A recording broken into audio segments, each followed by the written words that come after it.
Seeing something that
I would like to welcome you to another of our Sunday morning press conferences where the United National Congress will seek to articulate its position and its views in relation to the state of affairs in Trinidad and Tobago.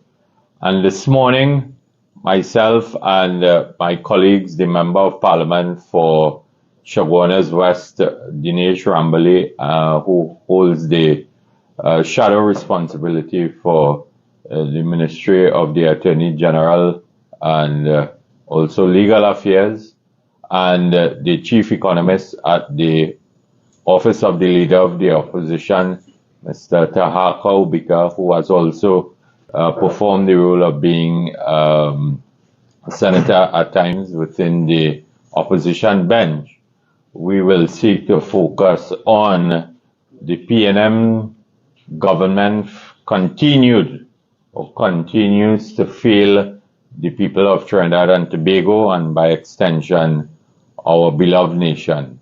With this in mind, I will now, before I do so, I want to take the opportunity to apologize for our late start this morning due to circumstances beyond our control from a technical point of view. And I now invite my colleague, the Member of Parliament for Chaguanas West, D Rambally, to address this morning's press conference. Good morning to all, members of the public, members of the media. It is, of course, my privilege to join my colleagues, MP for Cooper South, Member of Parliament, Mr. Rudi Indarsingh, and Chief Economist of the United National Congress, Mr. Tahaka Obika, also former Senator. On behalf of the Leader of the Opposition, Mrs. Kamala Persad-Bissessar, Senior Counsel, and all of our parliamentary colleagues, there are some issues which we propose to address this morning. And I want to start with capital F for Dr. Rowley and Minister Hines. I start this morning with the most critical issue affecting our nation, crime.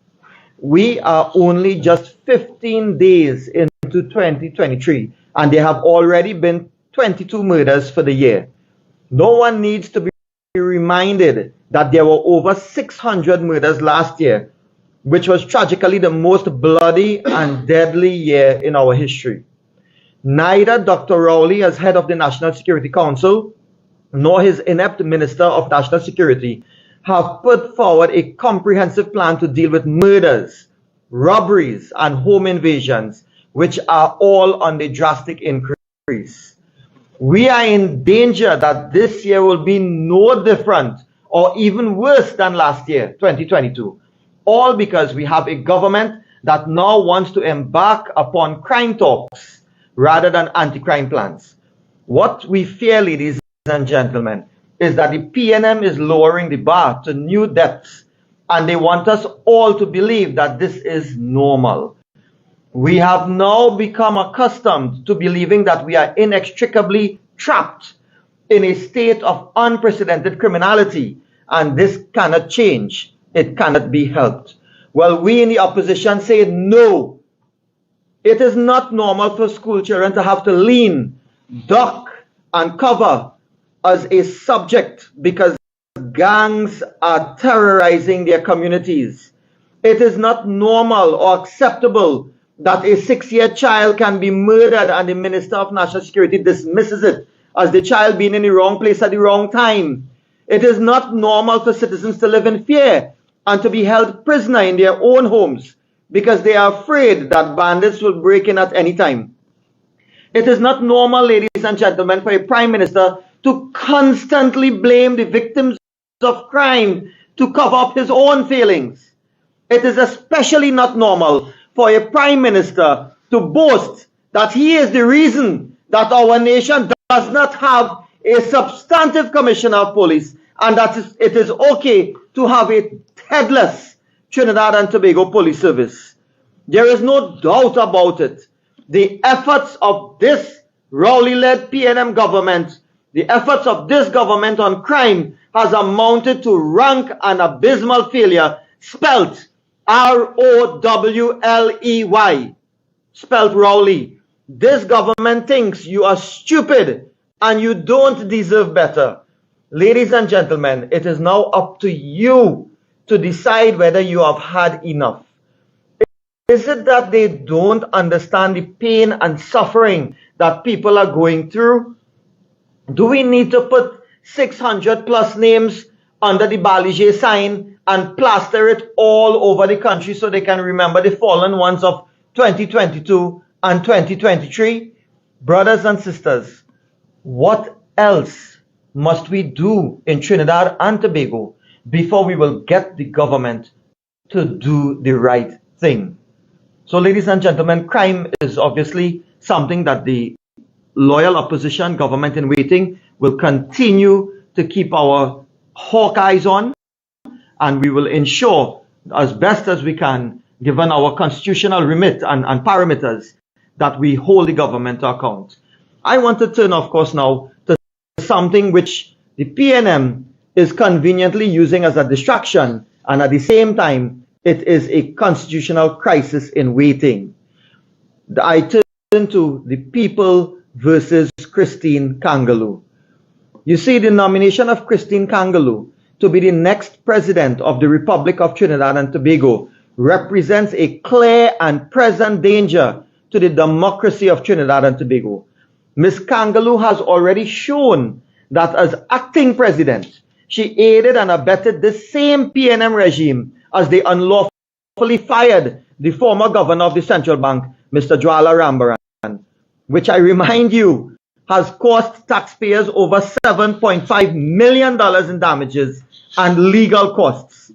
As the substantive president, we should all be fearful of the damage she and her puppet masters in the PNM will cost our freedoms and rights. Today, I will demonstrate why the people of Trinidad and Tobago overwhelmingly reject Ms. Kangaloo to sit in this office of the president. I will also demonstrate why Ms. Kangaloo pales in comparison to our predecessor presidents. While every former president can boast of achievements outside of the political field, the only achievement of note Ms. Kangaloo has ever accomplished is being a PNM activist. As an attorney at law, her name only prominently appears on a judgment deeming her actions to be illegal and in contravention of Mr. D Rambaran's constitutional rights. If Ms. Kangaloo can violate the rights of the then central bank governor's rights, then she will surely violate the constitutional rights of every citizen in Trinidad and Tobago. Firstly, let me say, democracy is not maintained by constitutional and legal text alone, something we have seen put out by a brilliant young attorney at law, Mr. Kyle Taklalsingh, and it has been making the rounds in the media. Simply because someone meets the constitutional requirements for a position does not mean that such a person is good for our democracy. In every democracy, ladies and gentlemen, you have constitutional conventions and norms which have developed to nurture the growth of democracy. In England, for instance, there is a convention of resignation when serious allegations and failings are made against serving government ministers. That, as you know, resulted in several changes recently in the UK government. So powerful are these conventions in mature democracies that even the then sitting Prime Minister was forced to resign because it was expected of him in the UK after certain allegations were made. Dr. Rowley loves to pick and choose when to follow democratic principles and the law. So he conveniently cites the law to suit Ms. Kangaloo while ignoring the principles and conventions which this appointment demands. The existence of such conventions is undisputed when one looks at the history of presidential appointments in our country and the statements of politicians surrounding these appointments. I start by quoting Mrs. Kamla Prasad Bisesa, Senior Counsel, the leader of the opposition, when she addressed the Electoral College as Prime Minister in 2013. And this is what Mrs. Prasad Bisesa said. The presidency is no mere ceremonial position. Our president is the vital and critical collective voice and conscience of our people.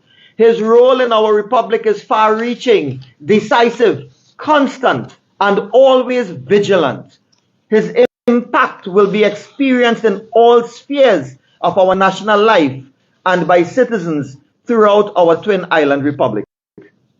Mrs. Prasad Bisesa, Senior Counsel, further stated in support of her then government's nominee, Mr. Anthony Carmona, that, and I quote, "We were very mindful of our responsibility to ensure that the esteemed office of president was maintained with the highest traditions, consistent with the formidable responsibilities of the office," close quote. In the deliberations which preceded our Republican Constitution, ladies and gentlemen, the framers of our Constitution, in their wisdom, contemplated certain basic but extremely important considerations for our highest office of the land. In the report of the Constitution Commission presented to His Excellency the Governor General on January 22nd, 1974, it was stated that the overwhelming majority advocated a largely ceremonial head of state who would have some powers in the area of appointment to office of national character and be a symbol of national unity. The desire was to find a person above the clash of race and class and ideology which makes up politics. So the considerations for the president was that such an office would be largely ceremonial, but have some powers to appoint persons to offices of national character. The characteristics required of the person holding the office of president was that they should be a symbol of national unity above the clash of race and class and ideology which makes up politics. In the report of the Joint Select Committee of Parliament appointed to consider the draft constitution of Trinidad and Tobago dated 18 February 1976, some of Mr. Mitra Sinanan's minority report was quoted as follows, and I quote, "The president should be given power in his own deliberate judgment after consultation with the Prime Minister and the leader of the opposition and with any other persons and organizations as he thinks fit to appoint persons to the following offices." And they mentioned Chief Justice, Auditor General, Chairman and members of various service commissions, etc., the Ombudsman, ambassadors, high commissioners, other heads of missions, senators, after consultation with appropriate organizations. It is a little bit lengthy to read out the entirety of the quote. But this report then went on to comment that all of these, with the possible exception of ambassadors, high commissioners, and other heads, are certainly critical positions which ought to be insulated from political influence and control. It goes on, yet simply putting these appointments into the hands of a president may not be enough. If this is the device that is going to be used, then one certainly needs some assurance that the president is free from undesirable influences. It may therefore defeat the whole purpose of the device if the president, as Mr. Sinanan suggests, is nominated by the Prime Minister and elected by a simple majority of both houses of parliament. So you see that there is some debate taking place and they are negotiating, ensuring that there are checks and balances, that the president, having largely ceremonial function, being somebody who can contribute to national development, being somebody who can foster national unity, and at moment's notice can represent any segment of the society, or someone belonging to any segment of the society must feel on any given day that this president is drawn from their class. And this is what we were looking at. And when you come to the appointments of persons to those categories, those offices of national character, you are talking about a president who is free, devoid of undesirable influences, somebody who rises above the fray of politics. To sum it up in the words of Professor Hamid Ghani, the framers of the Constitution envisioned the president to be an edifice of impartiality. Our presidents appointed to date have satisfied the image which was molded by our Constitution's framers. Let us consider our first president, Sir Ellis Clark. His appointment in 1981 was uncontested. And according to a Guardian newspaper article titled Memories of Sir Ellis Clarke, Friday 31st December 2010, and I quote, Sir Ellis was appointed Solicitor General. In 1956, he succeeded Sir Solomon Hochoy as Deputy Colonial Secretary.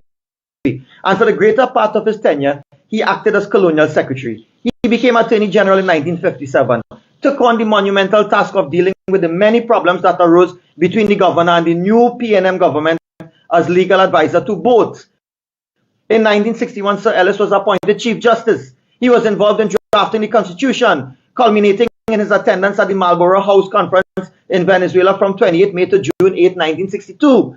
However, as August 1962 approached, he was appointed ambassador to the United States and permanent representative to the UN, while Sir Hewarding became the first Chief Justice of the newly independent Trinidad and Tobago. Sir Ellis was bestowed the Companion of St. Michael and St. George in 1962, made a Knight Bachelor in 1963, awarded TNT's first highest honor, the Trinity Cross, in 1969, highest national award in Venezuela in 1972, when Sir Solomon Hochoy retired as Governor General. It was announced that Sir Ellis Clarke would succeed him. And this is how it goes on with Sir Ellis Clarke. I can go on and on about the caliber of this man who was the first president of Trinidad and Tobago. Ladies and gentlemen, Christine Kangaloo does not possess any of the qualifications, experience in national service, or the stature or class of what has been described of Sir Ellis Clarke.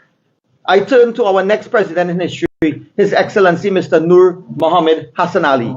He has been described as a person of impeccable credentials and a reputation for honesty and humility of the highest order. He was a distinguished former judge and lawyer. He also had a distinguished career, a record as a sportsman at the time when he attended university. Trinidad Guardian, 26 August 2006, described Nur Hassan Ali as one of the most neutral, reserved, and dignified figures in the history of TNT politics. And there is a quote from the Washington Post as well, that his 2 terms in largely ceremonial office were characterized by efforts to bridge the Caribbean islands' racial divide and by consensus building between the various parties. This is what was said of Mr. Nur Hassan Ali. Ladies and gentlemen, we can easily see that Mr. Hassan Ali was a highly distinguished person, highly accomplished in his career, possessing impeccable credentials and reputation. He carried these characteristics and accomplishments to the office of president, along with a non-partisan nature, which allowed him to foster unity, not only within our shores, but also among the islands of the region. Christine Kangaloo, on the other hand, cannot even begin to compare with such a stalwart, and would never grow in the office of the president, because she possesses only one credential favorable to the PNM, that is being an active member of the PNM. I turn quickly to President Arthur Napoleon Raymond Robinson. In 1997, there were 2 candidates nominated. Mr. Robinson, proposed by the Basdeo Pandey-led UNC, and Mr. Anthony Amos Lucky by the PNM. It is instructive that in the Electoral College, Mr. Kenneth Valley, PNM MP, then PNM MP for Diego Martin Central, recited that the Constitution provides for a president who is the head of state, commander-in-chief of the armed forces, and who is responsible for various appointments. I will not read out all of it. And this is what he says. These powers of appointment by the president requires the president to exercise this authority conscientiously, impartially, and free from any political influence or extraneous constraints. He further said that the person holding the office of president must be an exemplar, manifesting unquestionable integrity, strength of character, intelligence, patriotism, objectivity, and non-partisanship. Ladies and gentlemen, it was against this background that Dr. Rowley himself, as he confirmed last week, voted for the UNC's nominee, Iana Robinson, as opposed to the PNM's candidate, Mr. Lucky. Did Dr. Rowley not hold the view that Mr. Robinson was an active politician? How could he? You see, Mr. Robinson ideally fit the bill. He was a Tobago scholar and one of the most experienced parliamentarians in the Commonwealth and in the Caribbean region. He had successfully pursued law studies and was accepted at Oxford, where he studied philosophy, politics, economics. In terms of public life, he was elected to the Federal Parliament of the West Indies. He was a representative of the TNT of Trinidad and Tobago on the Council of UE and a director of Trinidad and Tobago's Industrial Development Corporation. He served as the first Minister of Finance after independence and as a Minister of External Affairs. He often acted as Prime Minister during the absence abroad of Prime Minister Dr. Eric Williams. He was a consultant to the UN Secretary General on Crime and Abuse of Power, first chairman of the restored Tobago House of Assembly, and founder member of the NAR, National Alliance for Reconstruction of Trinidad and Tobago, which he led to victory in elections in 1986 when he became Prime Minister until December 1981. He was a representative of the constituency of Tobago East in the Parliament of Trinidad and Tobago and held the portfolio of Minister Extraordinary on Tobago Affairs. I can go on and on and on with his qualification.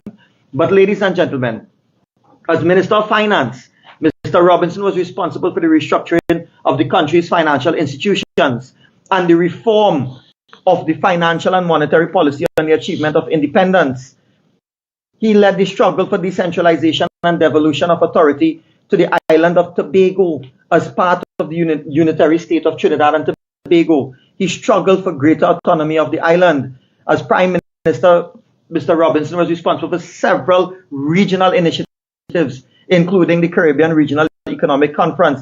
And again, I could go on and on and on. Ladies and gentlemen, I would not dare to undertake a comparison between Mr. Robinson and Ms. Christine Kangaloo. There is simply none. She cannot point to any national accomplishment as a minister, former minister, or as a senator. In the 1990 attempted coup, when taken hostage in the Parliament building with other ministers and parliamentarians by insurgents and called upon by his captors to direct the security forces to withdraw and surrender, Robinson defiantly resisted with the command to attack with full force. On the other hand, Christine Kangaloo politically attacks with full force in the Parliament the probing questions of Senator Wade Mark, the loudmouth of Arnold Roberts, and the rectitude of David Nakid. That is her accomplishment. I want to turn quickly to President George Maxwell Richards, and time will take with his qualifications as well, but renowned educator, great contribution in the field of education. In 1977, he was awarded the Shakunya Gold Medal for both his accomplishments and service to the people of Trinidad and Tobago. He was seen, ladies and gentlemen, as a person who would be able to foster unity and represent the various segments of our society. Senator Christine Kangaloo pales in comparison to Professor Richards. President Anthony Thomas Aquinas Carmona, appointment of him was, and he was senior counsel before he was appointed, was fully supported by the entire national community. He excelled academically and traveled a successful career path in law, spanning over some 3 decades. And he also served as a legal advisor to former President Arthur Robinson. He was appointed to be a judge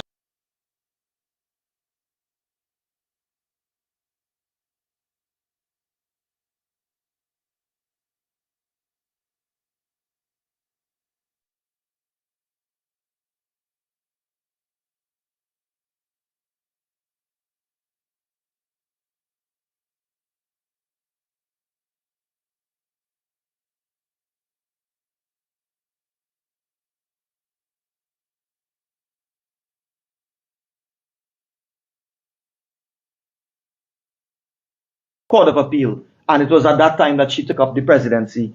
So you can see that she also, before becoming a judge, had a distinguished career in the DPP's office, etc. Again, somebody who has made strides, great strides, leaps in their own career paths and brought alongside their academic achievements, their distinguished careers, and a bipartisan appointment were the prerequisites to the office of president. Certainly in her case.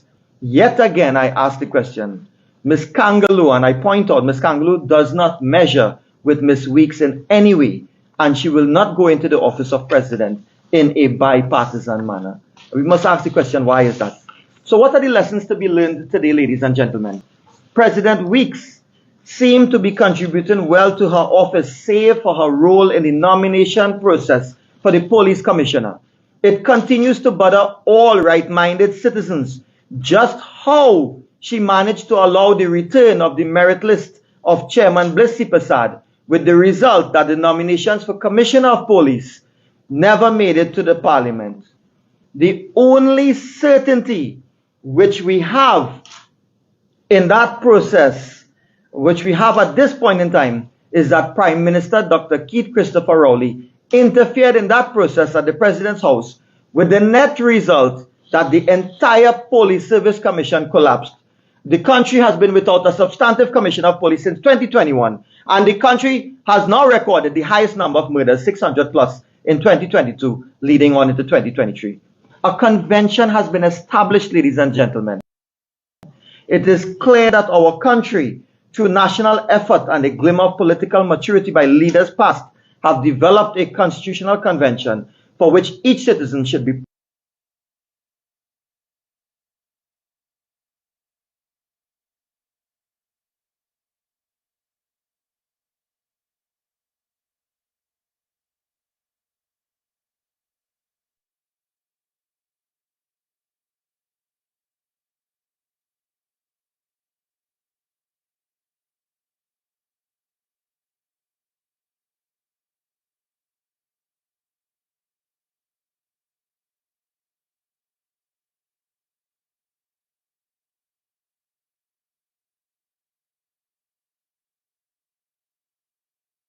for power and his obsession with controlling every aspect of governance, perhaps because of his personal insecurities, is unhealthy for our democracy and will undermine the democratic development of our sovereign democratic state.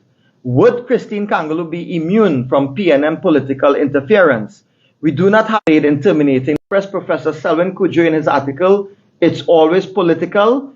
He speaks a lot, and because of time, I cannot get into it. And he also cites Kyle Taklalsing's attorneys at law insightful article. And he quotes, "The person who holds the office of the president must be an exemplar, manifesting unquestionable integrity, strength of character, intelligence, and patriotism." And this is what Dr. Kudjo adds to Mr. Taklalsing's words. He says, "I would have added that such criteria are the necessary qualities that the president of this nation should have." And he goes on. And so I urge people to look at that article in today's Express. Can Christine Kangaloo be perceived as impartial and independent? Before I wrap up, I want to show a video clip, which you will now see on the screen. It details just how politically motivated Ms. Kangaloo is and what the potential effects of her words can mean to this population. So we will show that video now. Remember to take the gospel of the PNM and to spread it in your homes, your villages, in your offices, and throughout the length and breadth of Trinidad and Tobago. So this is Senator Christine Kangaloo, and I want to show the video just one time again, because it shows what is her motivating factor when she's speaking to the public. Remember to take the gospel of the PNM and to spread it in your homes, your villages, in your offices, and throughout the length and breadth of Trinidad and Tobago. So, ladies and gentlemen, you have seen and heard it for yourself. The gospel of the PNM is coming your way, courtesy the office of the president. It is critically important that we get the presidency right. Ladies and gentlemen, under our constitution, the general direction and control of the government rests with the cabinet. The day-to-day operation of government departments and the actual decision-making in many matters vital for the preservation of democratic freedoms rests, however, in the hands of a number of service commissions and other presidential appointees. And this is where service commissions are meant to be a check and balance on executive power. And that is something that we have to look at. And they are meant to assist in the insulation of the public service from executive outreach. We all know of that classic case of Endell Thomas. The population of these service commissions with partisan personalities, if we allow Christine Kangaloo to get into office and to appoint persons who are favorable to her and to the PNM, would decimate the independent character of important institutions in our country and create a totalitarian state. Ladies and gentlemen, I know this debate will go on. I urge you to listen to the loyal opposition, the UNC, government in waiting, and to follow this debate because it is critical. We are treating with the highest office of our land. I now turn back to my MP colleague, MP Rudi Indarsingh. Thank you very much, MP D Rambally, for your comprehensive analysis of where we are in terms of the appointment of the next president of Trinidad and Tobago. And it is very clear that the United National Congress unanimously rejects the nominee of the government, whom you have clearly demonstrated this morning will not act independently, is someone who preaches and has articulated the gospel of the People's National Movement. And when she acted as the president of this country, she was found to be acting against the rule of law, the constitution of this country, as it relates to the firing of the then governor of the central bank, at that time, Governor Jawala Rambaran. I want now to turn my attention to the most riveting commission of inquiry which has engaged the population of Trinidad and Tobago since it started in September of 2022. It has come to an end, and it has more or less vindicated the United National Congress from the outset in terms of the position that the party adopted as it relates to what we term to be the state-sanctioned murder, a national tragedy of unprecedented and unparalleled proportions, when the 4 divers at Paria died, and that commission of inquiry has unearthed the most traumatic, the most heart-wrenching evidence ever to be witnessed by the population of Trinidad and Tobago as it relates to an industrial tragedy in the work environment of this country. And this morning, it is our responsibility, the United National Congress, to reinforce and to remind the population of some of the salient points that was responsible for the establishment of this commission of inquiry, and also the position that we have adopted as a party consistently in relation to our quest for true justice on behalf of the families of the divers who perished and the lone survivor, Mr. Christopher Budram. Because, ladies and gentlemen of Trinidad and Tobago, my brothers and sisters, the government of Dr. Keith Rowley will want you to forget the real issues that have plagued this commission of inquiry from the outset. And I want to remind you here this morning, because I have to consult my notes of previous Sunday morning press conferences, and also the United National Congress's virtual platform, when we took the opportunity to make our position clear. And that you would recall that before the commission of inquiry came into force, the government of Dr. Keith Rowley had announced a 5-member investigative committee to investigate this incident. The committee was set up and announced by the Minister of Energy and Energy Affairs, Stuart Young, and it was the United National Congress, through the leader of the opposition, the Honorable Kamla Persad-Bissessar, which exposed the minister and the government for their attempt to rig the work of the committee, while the investigative committee was expected to be free from political influence and fear in its dealings from the beginning. The opposition saw that there was a political conflict of interest, and one Eugene Tia, the former head of the Energy Chamber, who, although he held some professional expertise, he held a relationship with the current Minister of Energy and Energy Affairs, Minister Stuart Young, as an attorney at law years ago.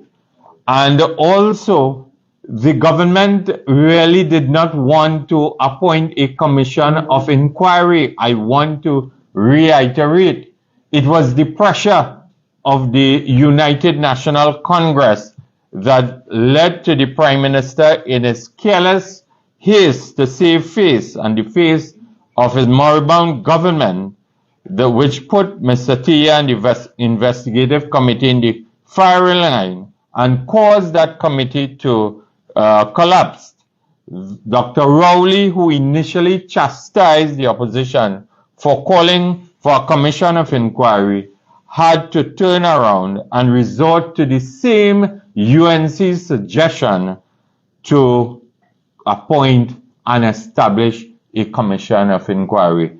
And if we have the clip, I want you to play that this morning as it relates to the position of the Prime Minister. But we have been experiencing some technical difficulties this morning, and at some point in time, that will continue to be our position.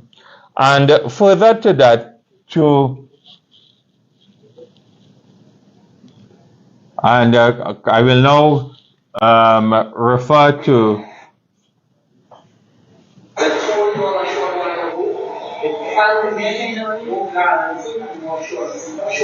you need to get is that they're doing everything possible to find the loved ones. Alright? So they're working now.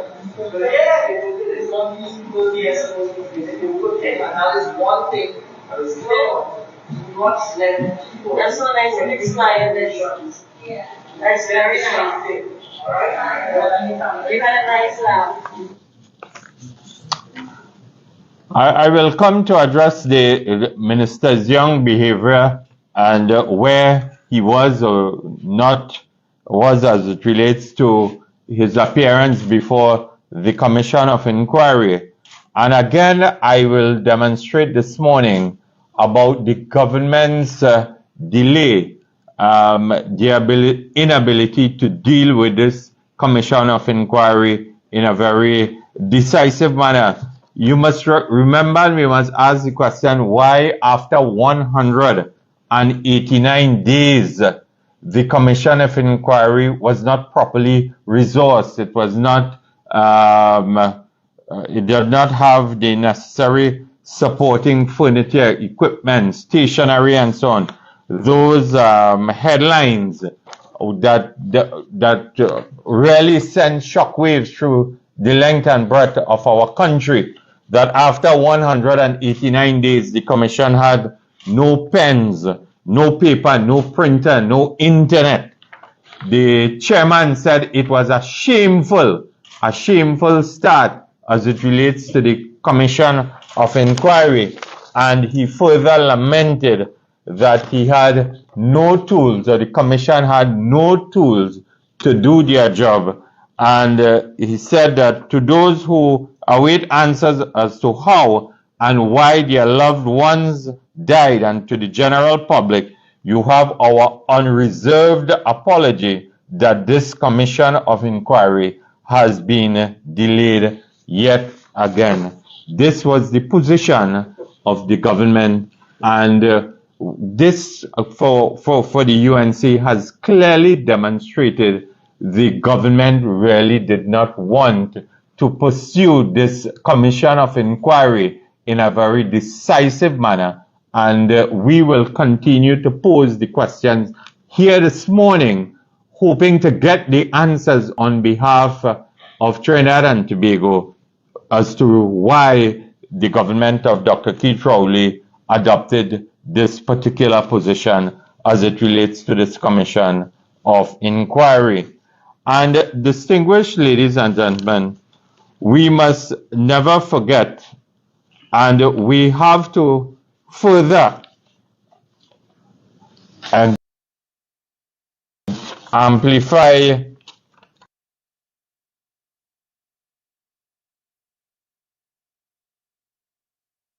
the issues here this morning as it relates to where we are as it relates to this commission of inquiry. Because at the end of the day, as I said, the commissioners, they have done their work.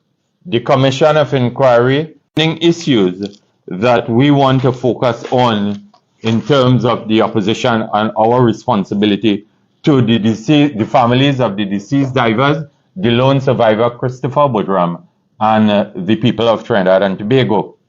And this morning, the opposition is calling upon the Director of Public Prosecution to examine with haste the Paria Fuel Trading Limited diving incident in terms of what has been presented to the Commission of Inquiry and to determine if the hierarchy of Paria, whether it is the board of directors headed by Mr. Newman George and the management headed by Mushtaq Mohammed, who behaved from where we sit in a godlike manner, in a godlike authority, like if they possess the divine right to the governing the affairs of Paria. You must, if you are a student of history, you will know in the times of Louis XIV and Marie Antoinette of France, they behaved in a manner to be termed ruled by or behaved in a manner of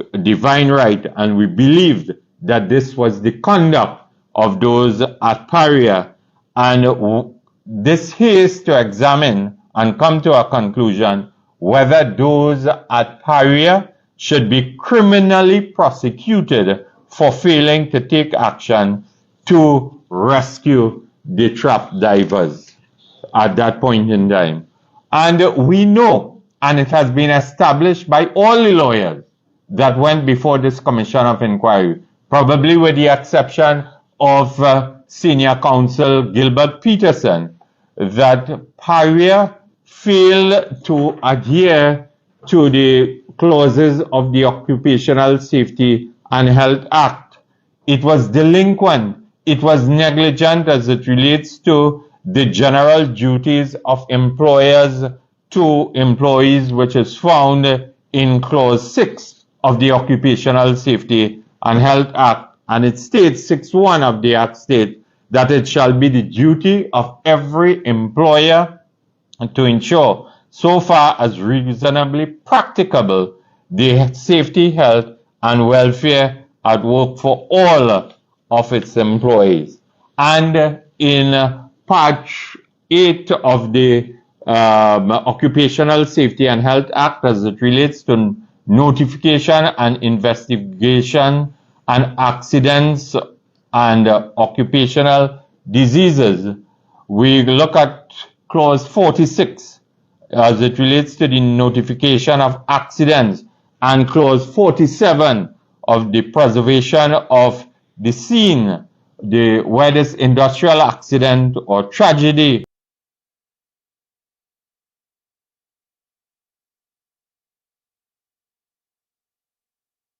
or state-sanctioned murder occurred, and why the question has to be asked, why was it never adhered to in terms of being upheld by the board of directors of Paria and the management of Paria? And it is very clear that Paria breached its responsibility in relation to upholding the Occupational Safety and Health Act and its duty of care and responsibility to all its employees. And today I want to refer the 2022 There's an article in the Express written by one Miss Asha Javid, and the headline is that NICOAN gets okay to resume or restart operations. And we must never forget that when the NICOAN explosion occurred on the Pointe-à-Pierre compound, it impacted on communities as it relates to Pointe-à-Pierre and environs. In fact, I, as Member of Parliament for Couva South, got calls on that said morning when this explanation occurred from constituents who wanted to know if there were, one constituent asked me if they felt that there was a coup was taking place based on the noise impact that was taking place. And this morning, up till today, whilst NICOAN has resumed operation, we do not know who gave the certificate of what we would call the fitness, or what we would call the certificate to resume operations at NICOAN. This was said by the Minister of Energy and Energy Affairs. But again, up till this point in time, the question has to be asked, where is the report of the Occupational Safety and Health Agency into this explosion at NICOAN? And that in itself will tell you the delinquency on the part of the Minister of Labour and the delinquency of the Minister of Energy and Energy Affairs and the government of Prime Minister Dr. Keith Rowley as it relates to their responsibility in upholding the laws of this land. And up till today, we do not know where this OSH report as it relates to the resumption of work at NICOAN. And from a labor point of view, it begs and lends itself to further infringements where we saw in relation to Paria. And the UNC was of the firm conviction from the outset. I want to reiterate this point, that we were of the firm conviction that Paria breached, violated the Occupational Safety and Health Act. And this is a very clear reason, a crystal clear reason, that the people of Trinidad and Tobago cannot continue to have faith in the government of Prime Minister Dr. Keith Rowley, who failed the citizens, who failed the families of the deceased divers, who failed these workers.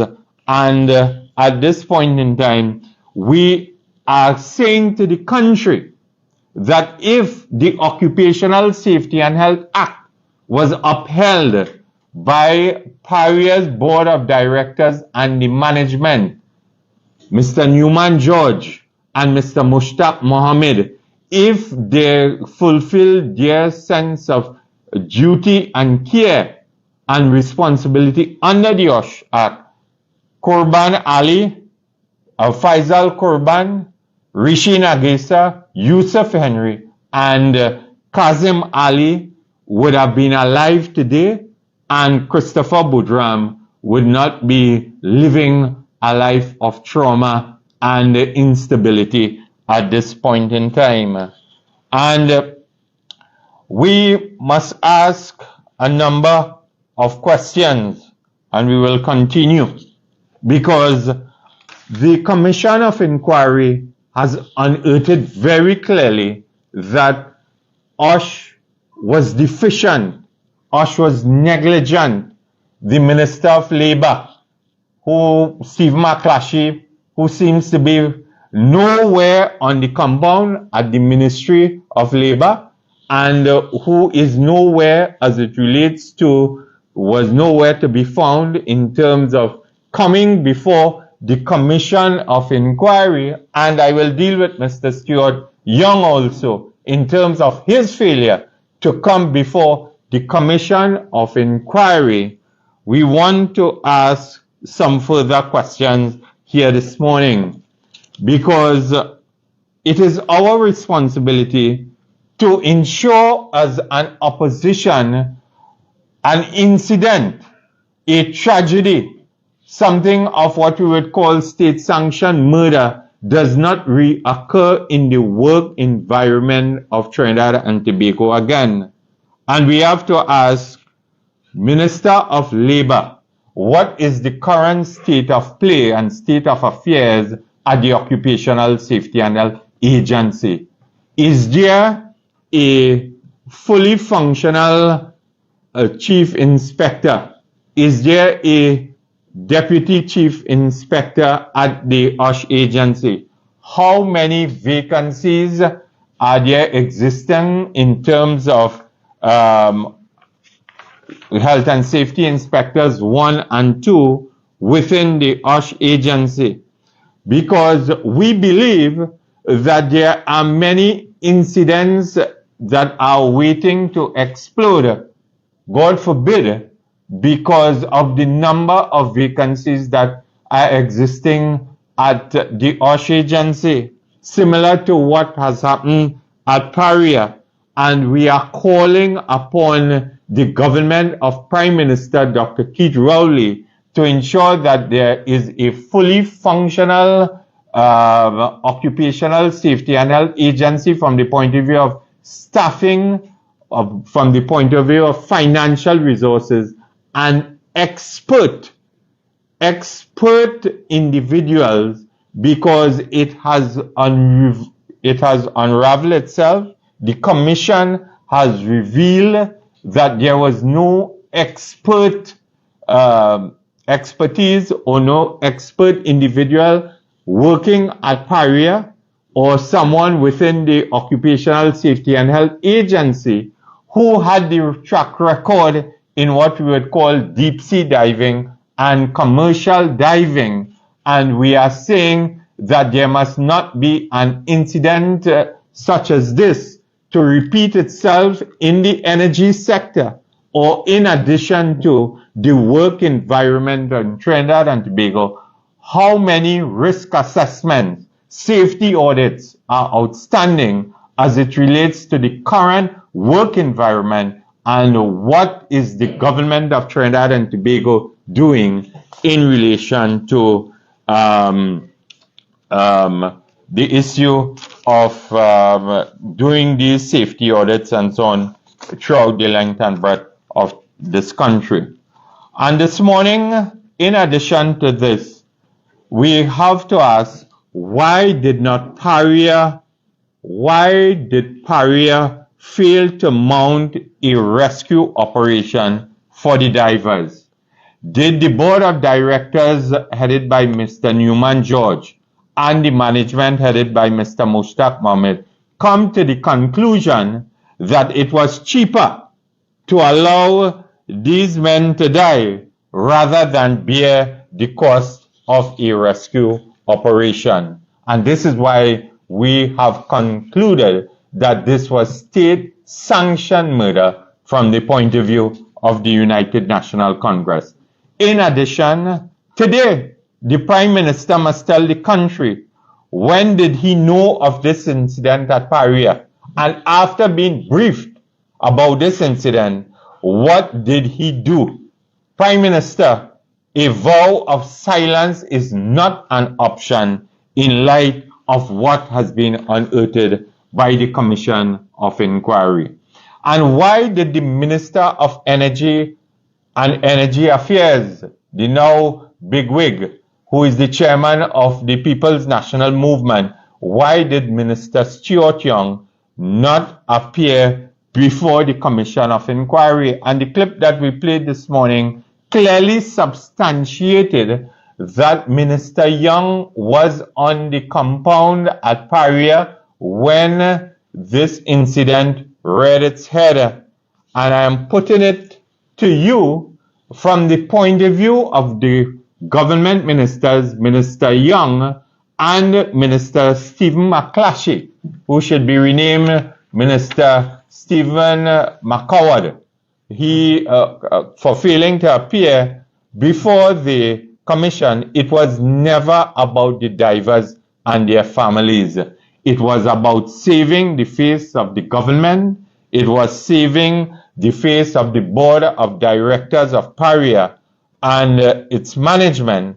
And we must ask the question again to Stuart Young. Minister Young, when you became aware of this incident after being briefed, what did you do in terms of your responsibility? And we have to ask you, Minister Young, why did you hide from the Commission of Inquiry? Why Young was not around? Why he was hiding from attorneys Prakash Ramada, Ramesh Lawrence Maharaj, Senior Counsel, Nairi Alfonso, and Kamini Prasad Maharaj?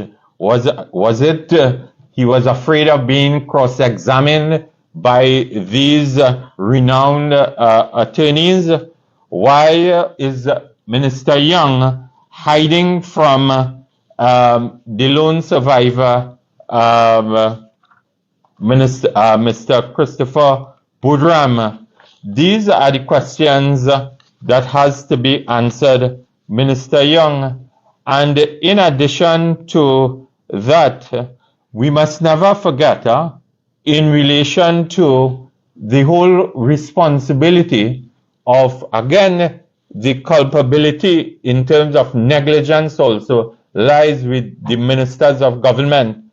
Minister McClatchy has failed to tell the country why did OSHA not lock down and take control of the accident site immediately as required by law, because it took apparently 14 days after for the OSHA to take control.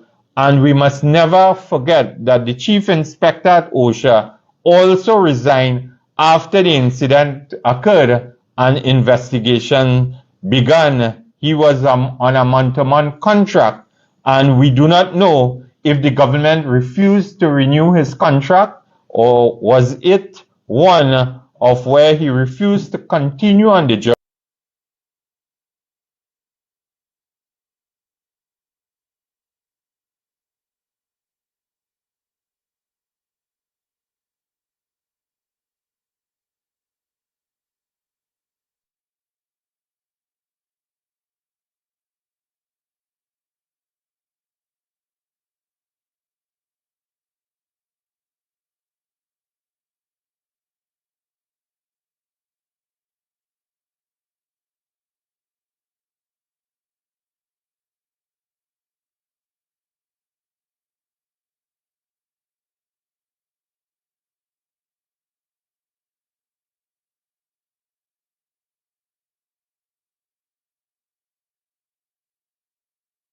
Mr. McClatchy, you published, and in some as it relates to the publication, we are very clear that based on the behavioral pattern of this government, and I want to remind Trinidad and Tobago again, throw back your minds to when there were allegations as it relates to sexual harassment and misconduct at the Ministry of Sports and Youth Affairs, which implicated a sitting cabinet minister. The government appointed a commission of, not a commission, but a committee headed by one IR expert, it is said, by the name of a retired public permanent secretary in the person of Miss Jackie Wilson. It included social activist Miss Fulade Mututa and attorney at law Aileen Green.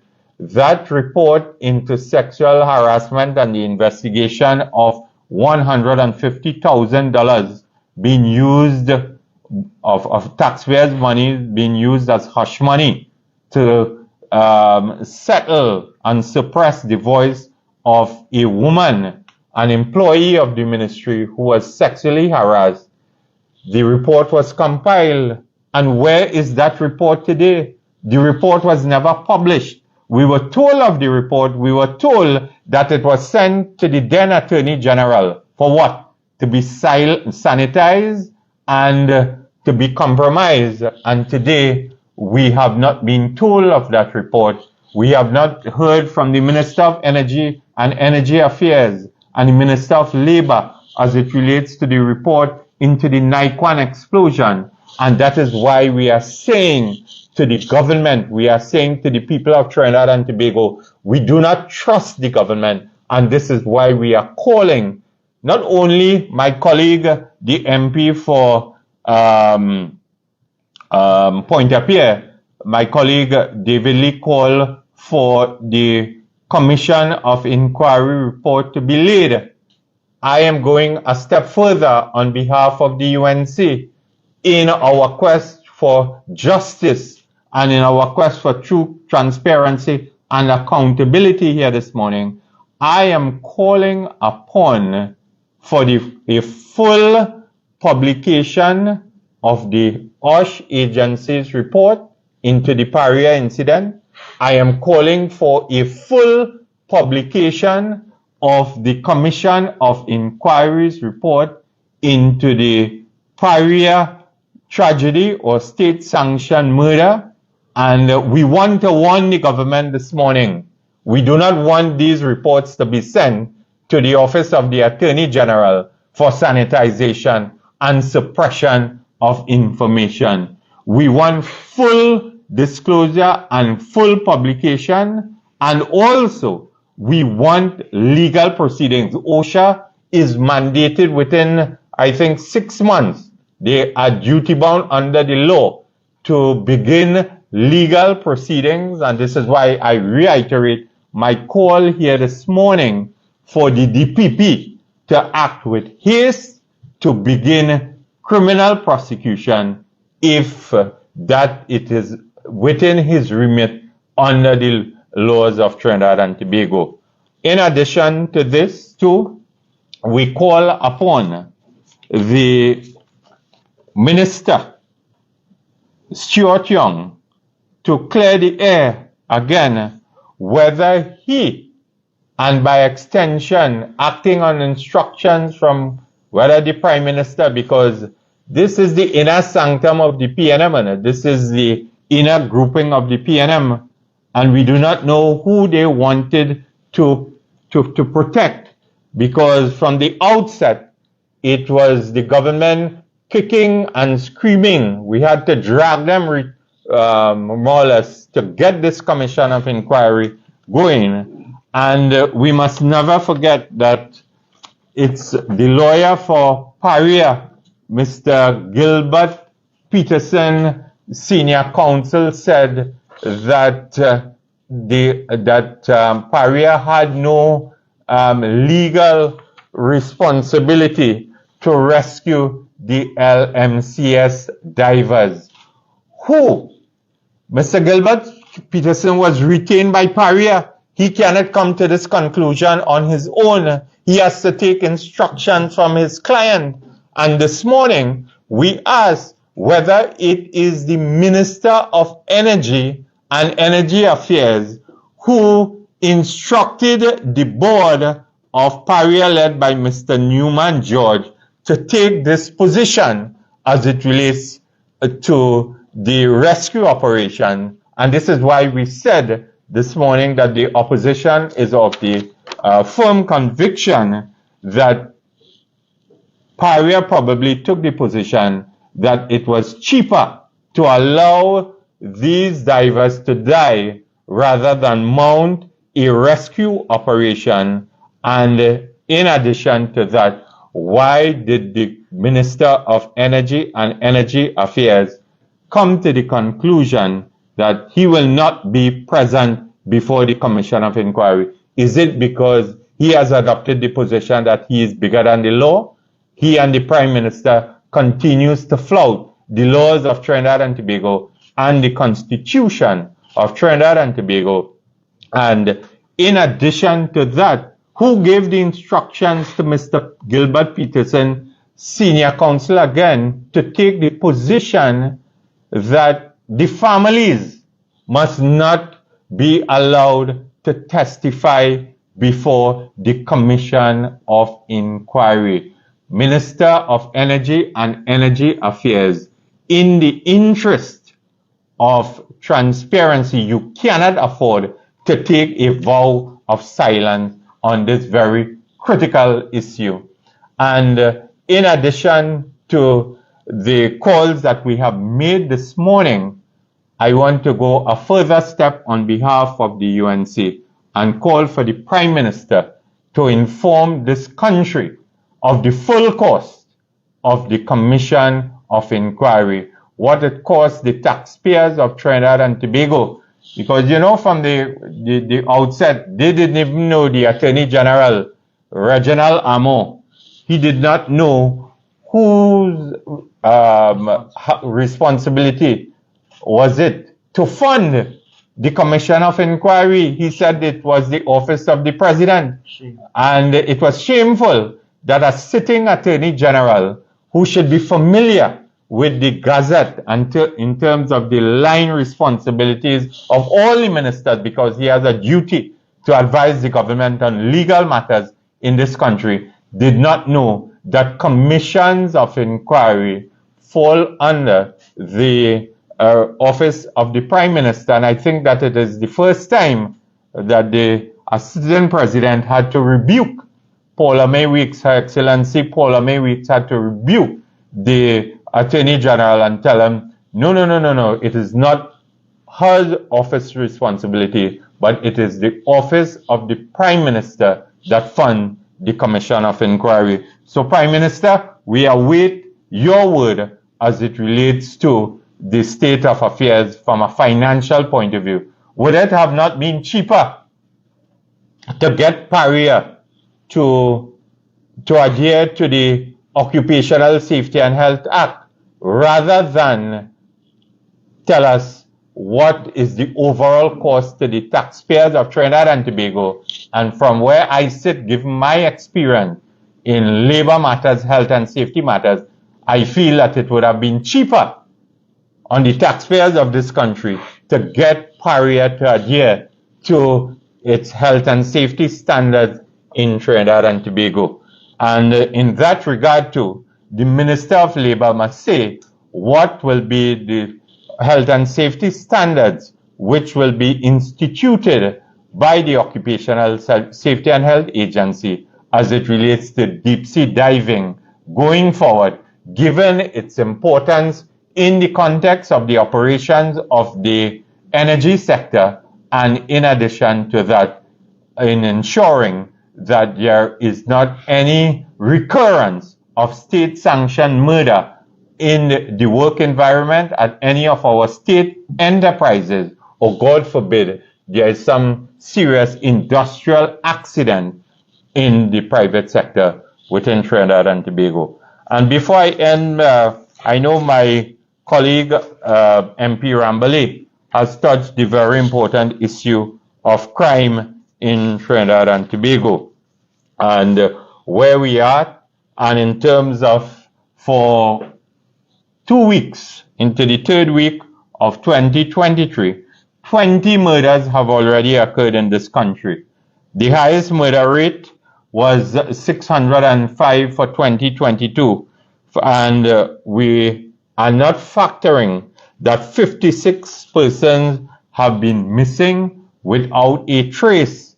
And we want to remind the Prime Minister, who is the head of the National Security Council here this morning, and Minister Hines, who is a member of the National Security Council, that the 2021 report of the Strategic Services Agency warned the Prime Minister, the National Security Council, and the country that the murder rate will increase, likely based on increased gang membership, illegal arms importation, security lapses at our ports of entry. And today, that has come to the fore because the Minister and the Prime Minister has never explained to the country, after having spent $26 million to refurbish the scanners that were donated by the US government, why they are no longer operational. And today, the Prime Minister has more or less admitted that he and his government has lost the war on crime, and they have surrendered to the country. They have abandoned the citizens of this country. They cannot provide any leadership on crime. They have failed to produce a working and data-driven plan to tackle crime and restore public confidence. And we know for a fact that over the last 7 years that there have been violent assaults, wounding, robberies, carjackings, rapes, and home invasion. But what is of concern to the constituents of Couva South, because over the last 3 weeks, there have been 5 home invasions, 4 in Bocaro, 1 in George Street in Esperanza. It has exploded under Minister Hines since the 19th of April 2021 when he was appointed, and the country is begging for leadership.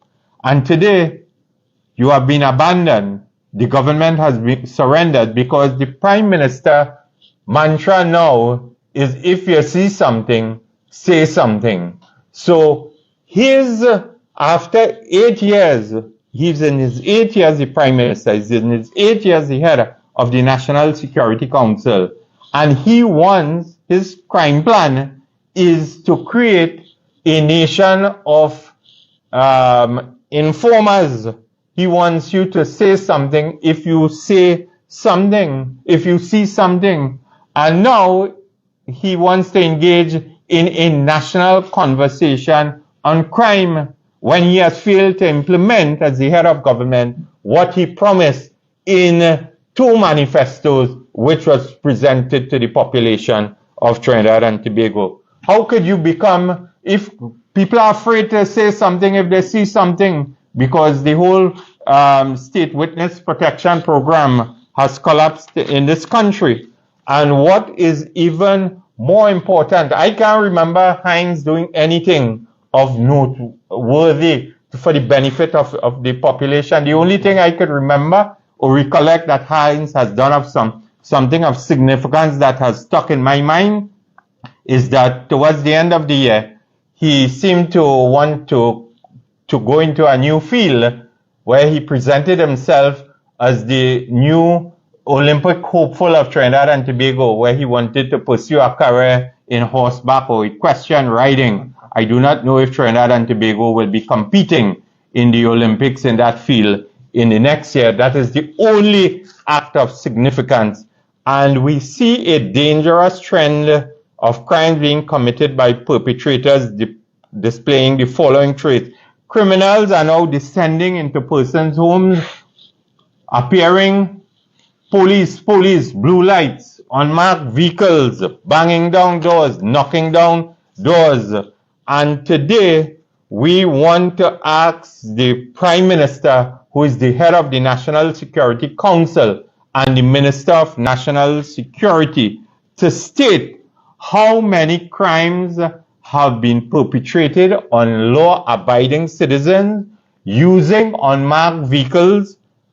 I do not know if any of these vehicles are connected with the state from a national security apparatus point of view in terms of surveillance and covert operation, because blue lights are the order of the day, police uniformed, army kits, and spent bullet shells on murder scenes belonging to the Trinidad and Tobago Regiment. This morning, we asked the head of the National Security Council and the Minister of National Security, Fitzgerald Hines, to state how many persons have been murdered, kidnapped by criminals donning police, army, or other uniforms of the law enforcement agencies within our national security apparatus. In a similar context, in relation to home invasions and robberies, we must never forget the $1 million heist at Massey Stores in La Romaine. The manager or the assistant manager was forced off the highway by an unmarked vehicle, I think. Persons in full police gear, murder victims, were gunned down by persons who arrived at their respective homes wearing Trinidad and Tobago police uniform and so on. And this is why we are saying to the Prime Minister, present this information and display to the country that you are indeed aware, you are tackling these issues head on, you are providing leadership to the country to restore public confidence and safety, and you can provide a data-driven crime plan to your national conversations on crime before you engage. We want to know what your agenda is. And if you cannot put forward on this agenda your national crime plan, shut up and surrender your role as the head of the National Security Council and the Prime Minister of Trinidad and Tobago. Thank you very much, and I will now turn over to my colleague, the Chief Economist at the Office of the Leader of the Opposition, Mr. Tahaka Ubika. Thank you very much, MP Indarsingh, as well as being the Shadow Minister of Labour.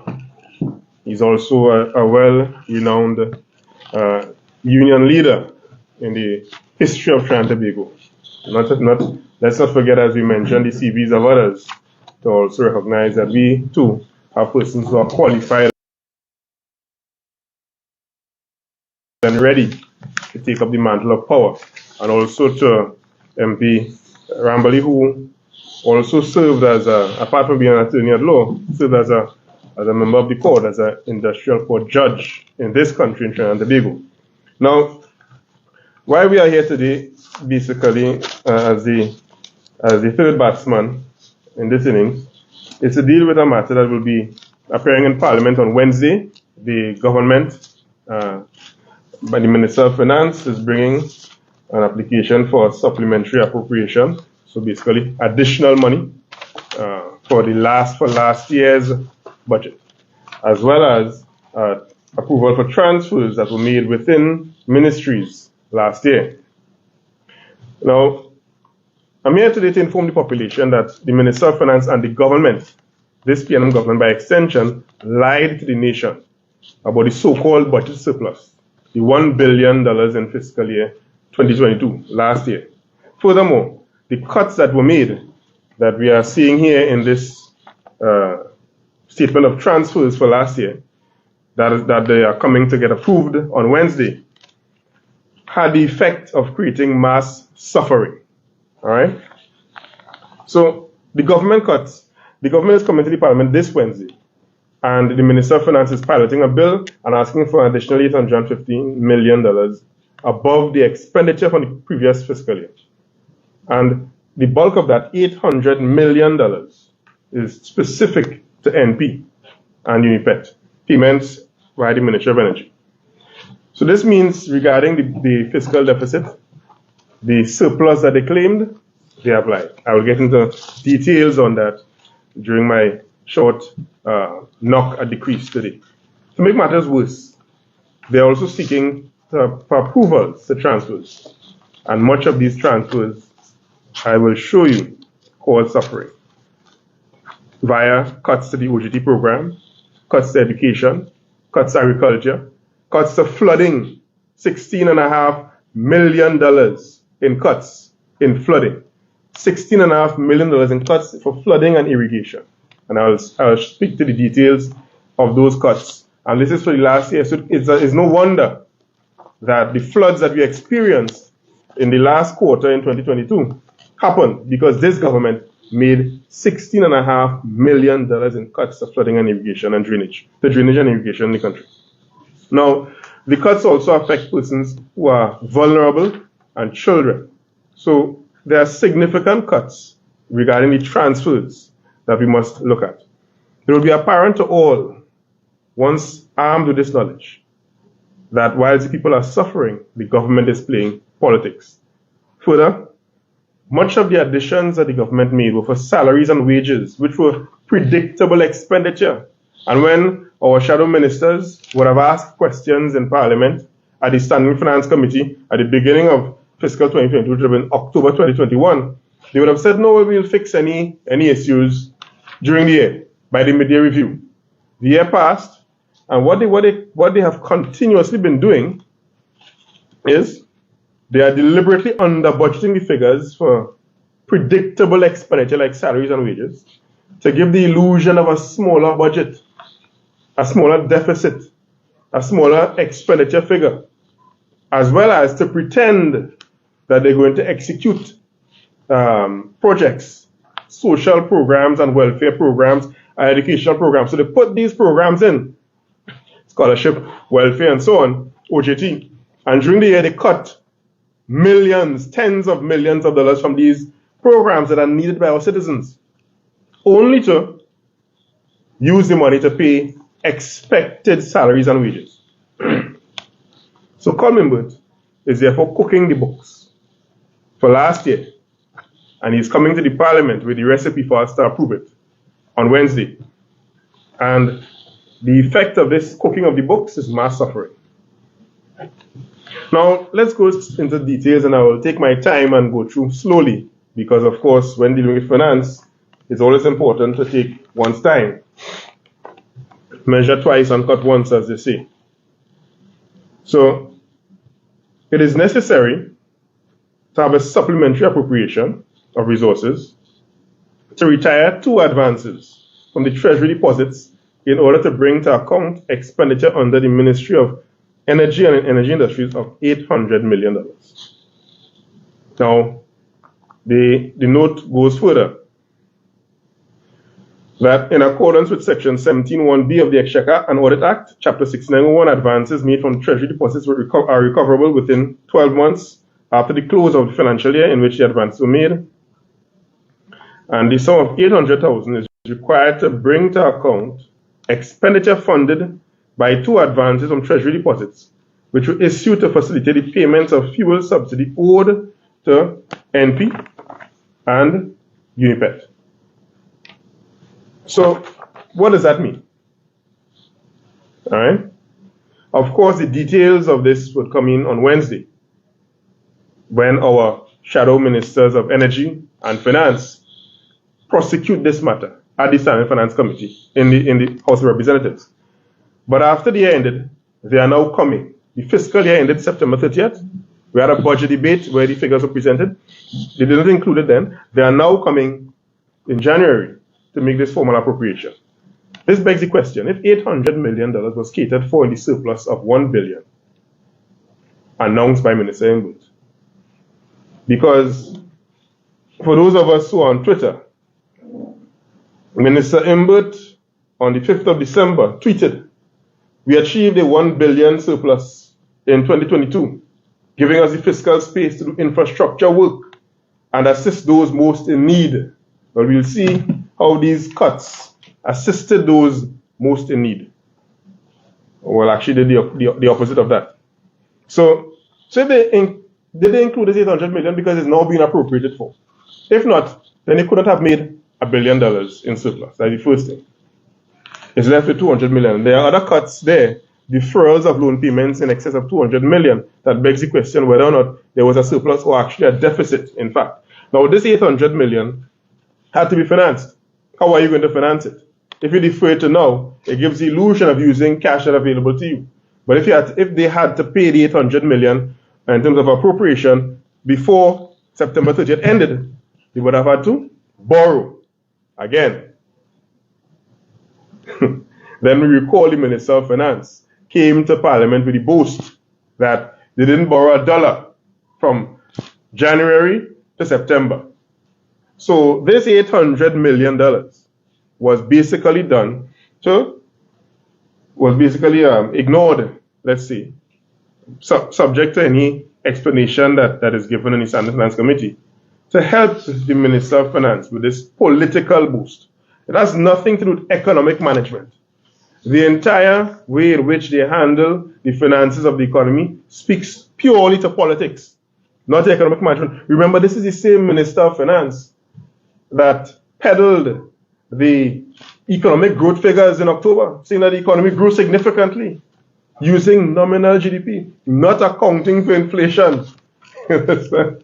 Not even my daughter, who is buying snacks in school, and can afford not to account for inflation, because the price of the things that she was buying 2 years ago are significantly higher now.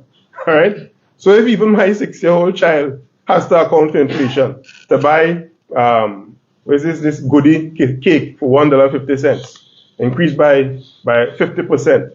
You understand? How can a Minister of Finance administering the economy not account for inflation and boast about GDP growth using nominal GDP? So again, this Minister of Finance, when it comes to the job of being a Minister of Finance, is a fraud. Uses semantics and politics, but not economic management. So now let's get to that 800 million figure.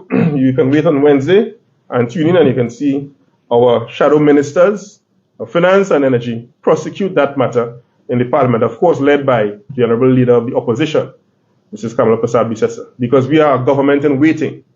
All right.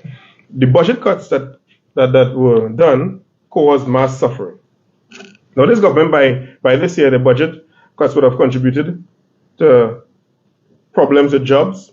Remember, this government lost over 112,000 jobs up to 2020 June.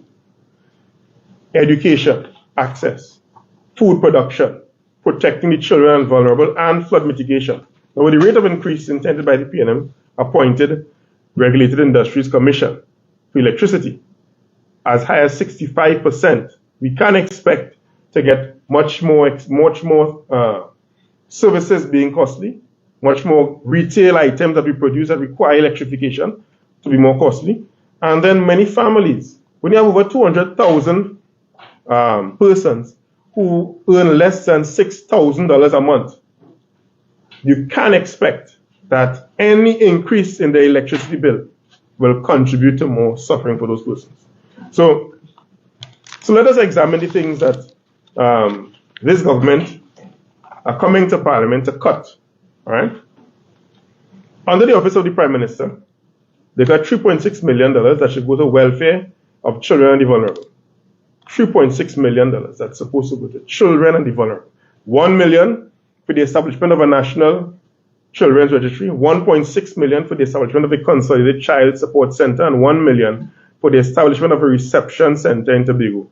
They didn't like Tobago because Tobago is no longer PNM. It doesn't end there. They go from taking advantage of the children and those who are marginalized in Tobago, all right, to now taking advantage of the persons, the young people seeking education.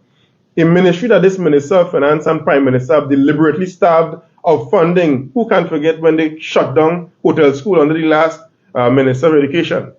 Who can forget the energy skills centers they closed down in PNM held constituencies, Point Fortin, Labre, and at that time, Moruga, well, the people of Moruga, right, they learned from that and they voted out the PNM and now have Michelle Benjamin, our shadow Minister for Culture.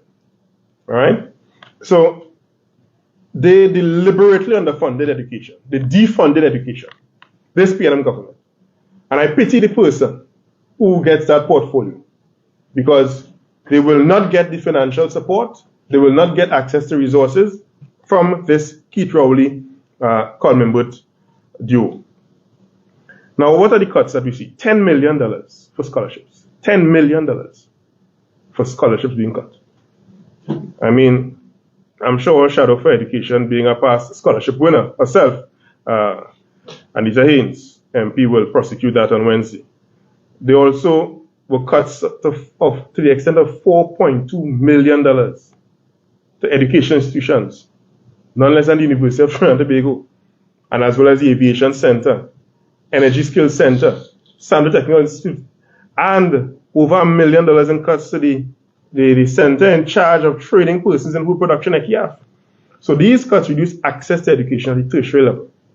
Now this, when considered along with the cuts in scholarships, results in the Prime Minister and the Minister of Finance and this government waging a war on education access in this country. Of course, they would conveniently try to shift the blame to institutions and saying that it's a simple accounting issue. But those who are administrators, teachers, and students, and I dare say parents of young persons in these institutions know the pressures that they go through. So, because there can be no way they can explain $10 million being taken from scholarships, but at the same time, $2.8 million extra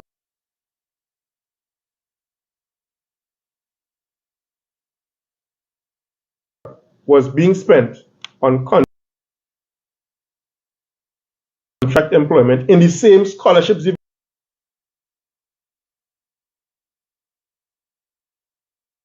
division. So they are spending more money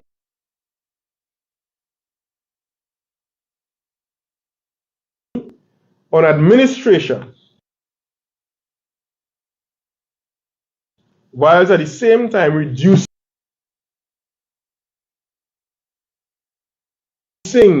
access to scholarships. No, only PNM could do that, according to him. Only PNM could do that. Culture and drainage are the next step. Now, just to digress a bit on self-sustainability in food was prime for farm to agro-processing. 5 million for local food production of strategic crops and 5 million for support for agro-processing regarding farming. So you can be serious about farming when the crops that are strategic, that are linked to the manufacturing sector, that are linked to the tourism industry, those are the crops, the funding for them that you are cutting $10 million in funding. Drainage cuts in the Ministry of Works and Transport followed.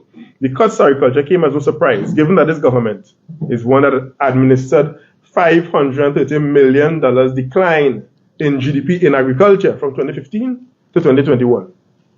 You understand?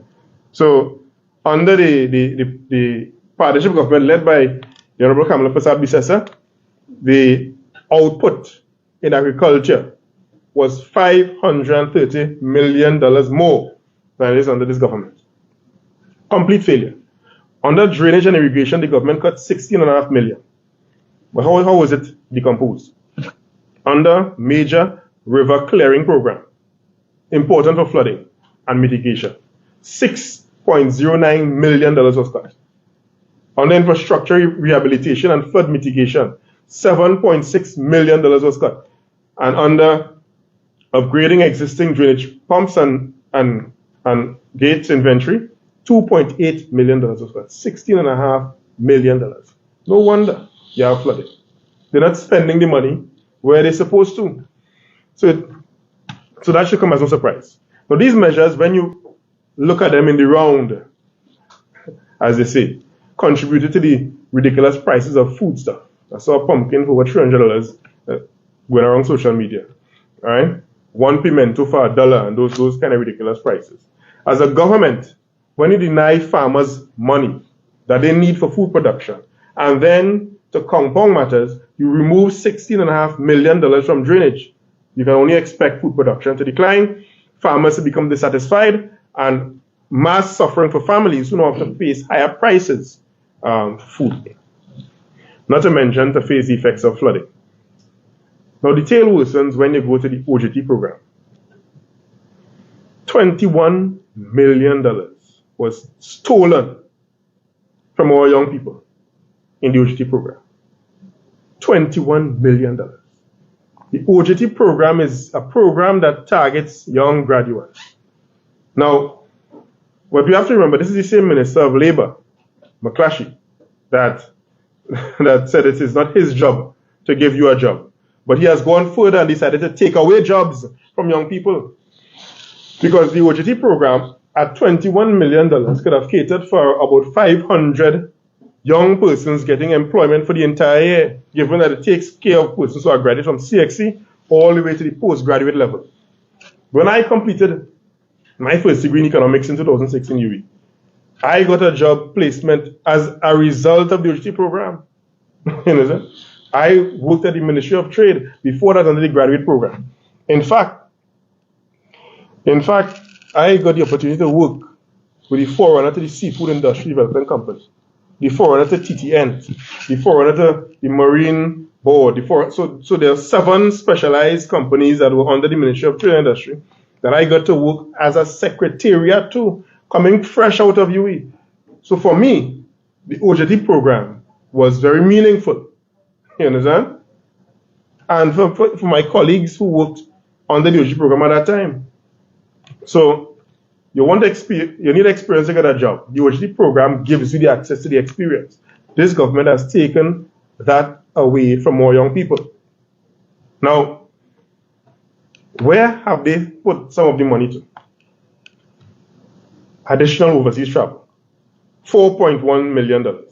You know, 1.9 for the Ministry of Energy, 200,000 for local government, and so on. 1.6 million extra for foreign affairs and so on. This is extra, this is not the total. Right? So where else have they cut?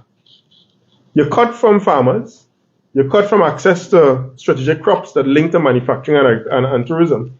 They also cut $10 million in money needed to market brand Trinidad and Tobago for the Ministry of Trade and Industry. So you're not even trying to help our producers get access to foreign markets. And this next one is a shame, a crying shame.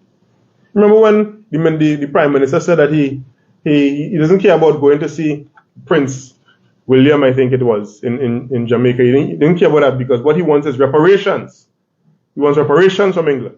This is the same Prime Minister that shut down the reparations committee formed at the start of the international decade for persons of African descent under the Kamala Prasad Bisasa government. Same Prime Minister shut down that committee. $200,000 budgeted for the reparations committee. They cut that too. So in the same year that he said he cared about reparations and he doesn't want to see Prince William, Keith Rowley is a sellout. Because if he could say it, okay about that, but he could cut out $200,000 needed for the reparations committee, you have to be a sellout. All right? I have nothing more to say on that. I will leave that for the organizations that were part of the reparations committee to air their voices once more. I see Elder Irome wrote a long missive and publicly an open letter to the Prime Minister on that same matter because he was senior in the reparations committee at the time. Now, there were also $216 million in deferral of loans. All right? So we will wait for the Senate Finance Committee to get some clarity on that regarding what happened. Now, but I want to say this. Working in finance, it is important to understand that loan deferrals, especially 216 million of it, don't come just like that. This is possible because 7.5 years after the exit of the Kamala Prasad Bisasa government, right? This government had a good platform to stand on. In terms of total deficits, only $3 billion a year was run. This government ran up $64 billion in deficits to date, cumulatively $9 billion a year on average. So on their own, they wouldn't be able to, but because of the prudent financial management of the economy under the previous government, under the UNC-led government, by Kamala Prasad Bisasa, that is how they have that. The Heritage and Civilization Fund was at $5.6 billion. Now, at the last count, the last published online report, because I don't like to listen to the Minister of Finance, he says things, and every month he will change the budget, the budget figure in terms of how, if it's a deficit or a surplus. Every month he comes on new tweet. So you can't trust him. He uses nominal GDP instead of real GDP. So you cannot trust him in terms of public figures. So when we go to the central bank published HSF report, as US dollars, or $32.4 billion TT dollars, was the size of the HSF. When we left office in 2015, September, it was 5.65 billion US. So as at the last count in June, it is 6 billion TT less, almost $1 billion US less. The HSF under the Keith Rowley government. Now, of course, they would promote that they put $345 million in it this year, US. All right, just over $1 billion TT. But they wouldn't tell you what is the balance. You know, they wouldn't tell you that they took out $16 billion. So if you account for $1 billion, it's still $15 billion they took out from the HSF net, right? In terms of flow. So they have benefited to the tune of $16 billion from the prudent fiscal management of the Kamala Prasad Bisasa government. Of course, they're not grateful, so they won't say that. Now, when the UNC left office, we had good S&P ratings, Moody's ratings, A grade. We had junk status now, or just one notch above it. All right? So the government on that end can be excused. Now to conclude on cooking the books, on October 27th, after reading a budget citing a deficit for fiscal 2022, the Minister of Finance claimed a near balance. It was a small deficit. December 5th, he came back saying it's $1 billion in surplus via a tweet. Now we see this payment of $800 million to NP and Unipet. Regarding NP and Unipet, really, it's ready to fix the accounts regarding a payment from the Ministry of Energy. We know that, of course, it can't be $1 billion in surplus. And furthermore, when you account for the deferral or the rollover or whatever happened with the $216 million in loans that were transferred, that were not paid during the fiscal year, clearly there is no surplus to be had. Indeed, what the government did was suffer the citizens in education. I showed you $10 million in cuts to scholarships, cuts of $16.5 million, $16.5 million regarding flood mitigation, drainage, $21 million in the OGT program, denying hundreds of young people access to jobs at a time when they needed the most.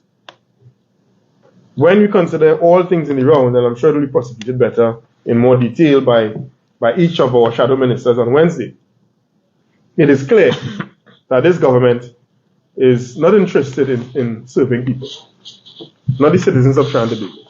And what they have been doing is cooking the books to just win on politics, but not governance.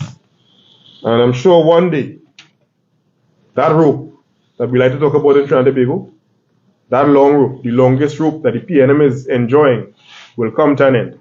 And whenever they call elections, Trinidad and Tobago will finally get good fiscal, financial, economic management that will benefit the citizens of Trinidad and Tobago, regardless of creed, class, race, religion, or geographic location.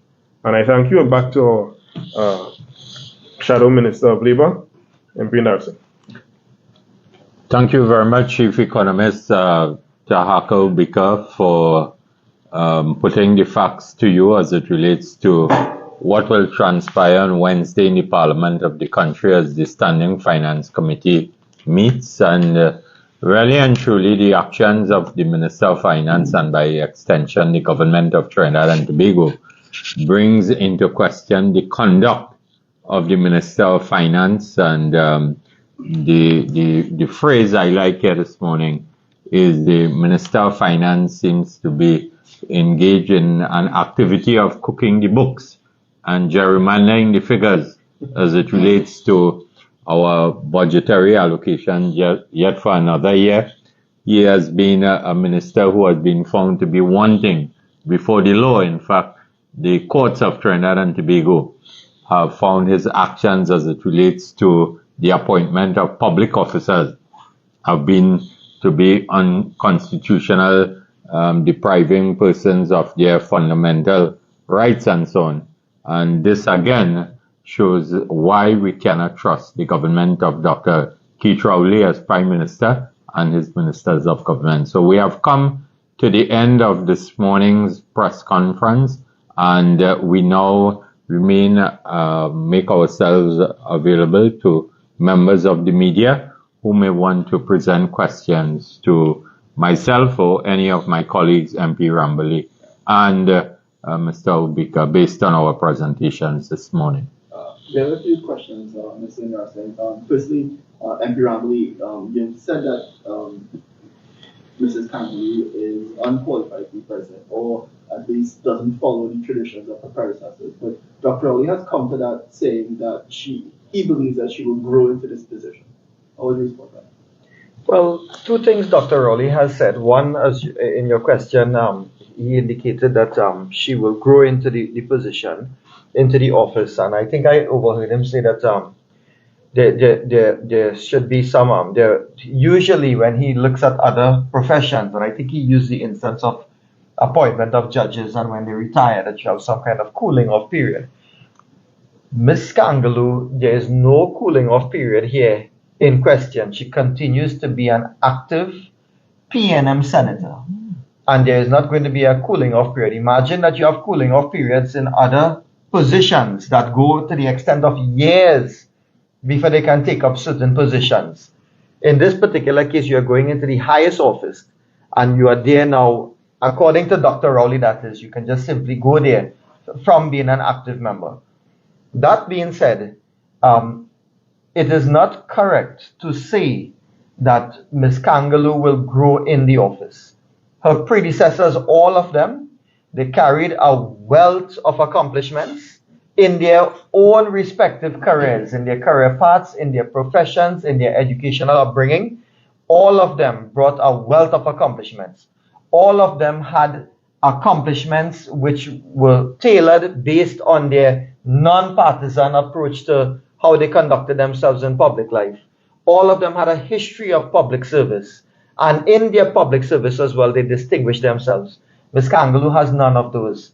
I do not want anybody to go away saying that we are looking for the brightest in terms of academic accomplishments. What I'm saying is that when you compare her with her predecessors, they all had all of the above. Academic qualifications, very high accomplishments. They all had a neutral stance on different things in their public life. They all had non-partisan approaches in terms of how they conducted themselves in the public sphere, and all of them were bringing a quality or qualities to bear when they enter the office. Ms. Kangaloo cannot be expected to grow in the office. That is not what is demanded according to the norms, the conventions that I spoke about in our constitution. When she goes there, she must be somebody who is very well respected. She must be someone who already has made a contribution to national development. She must be neutral. She must be non-partisan. She must be above the fray of the politics. And she must be, somebody who is devoid of any kind of undue political influence. Mr. Indarsingh, you've suggested that there should be criminal investigations into Paria, if maybe. Do you think that extends to Minister Young, given that he's in line minister for Paria? Well, the chips may fall where it have to fall, and this is why we have asked the question here this morning. Why did Minister Young, after having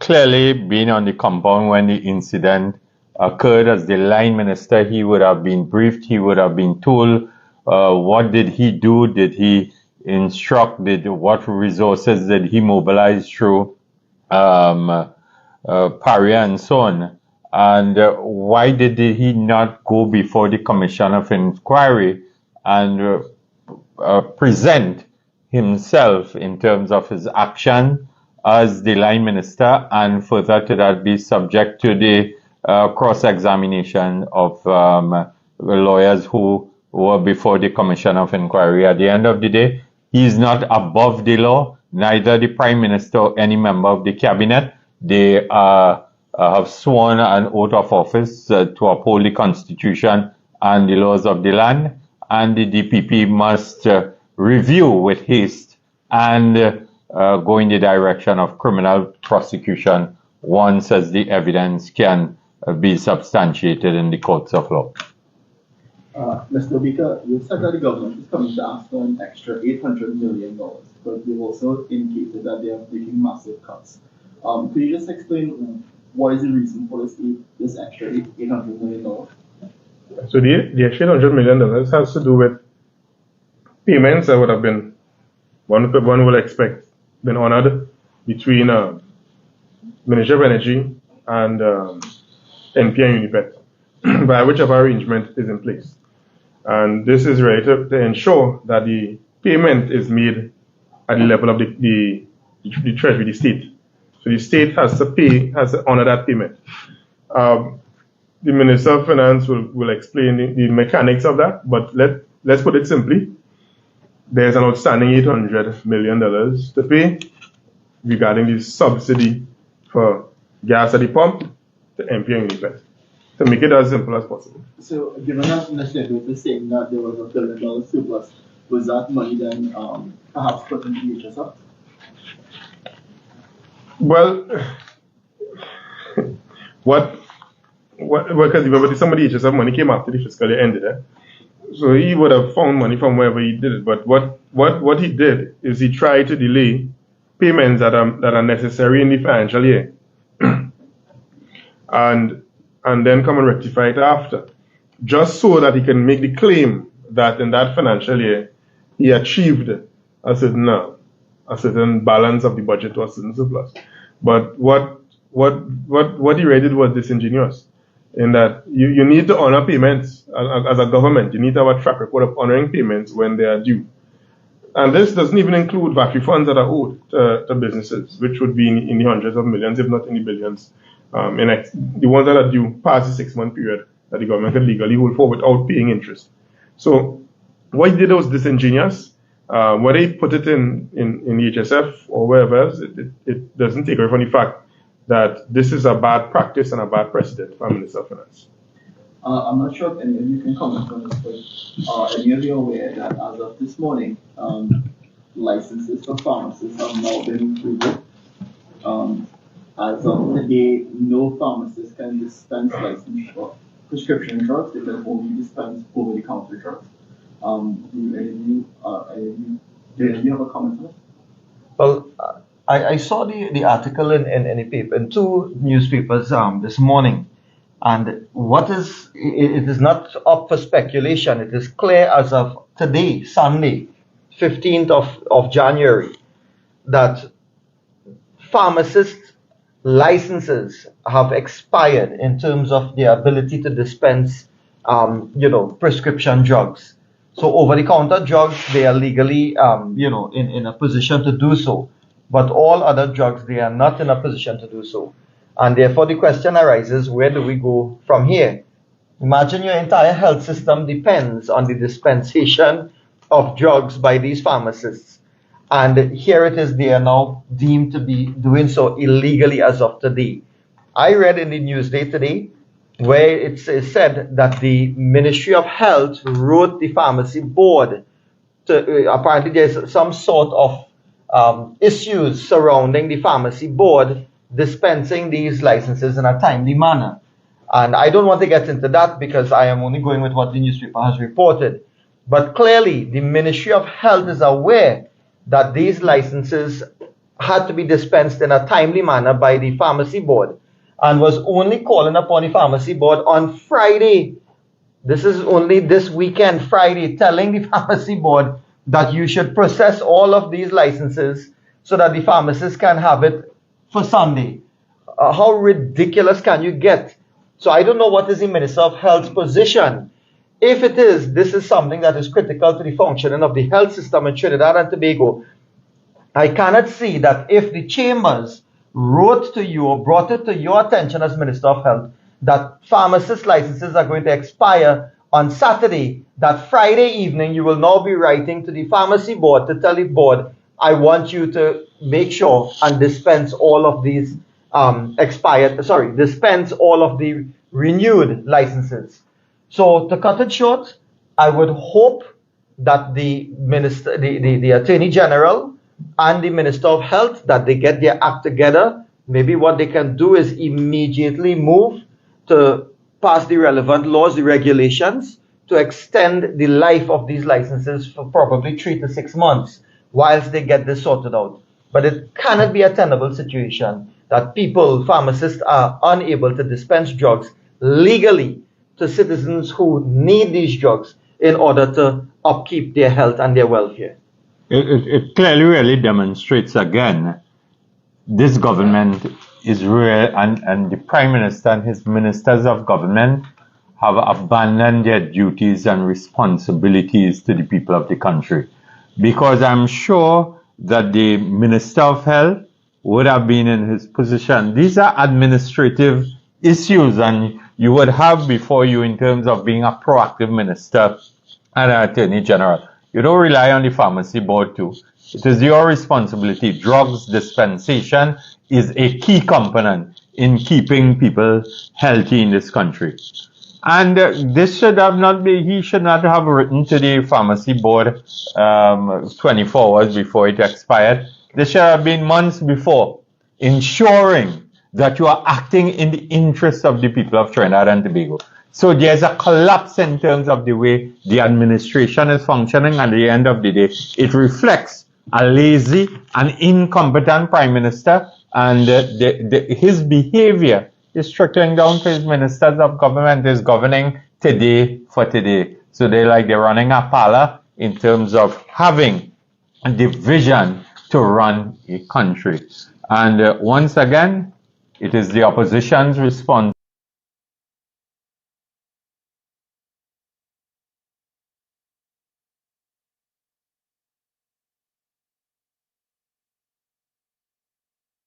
responsibility to call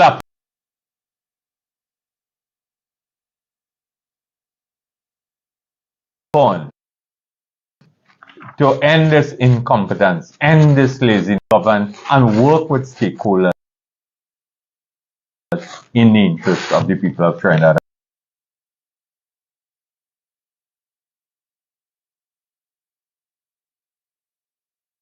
and Tobago.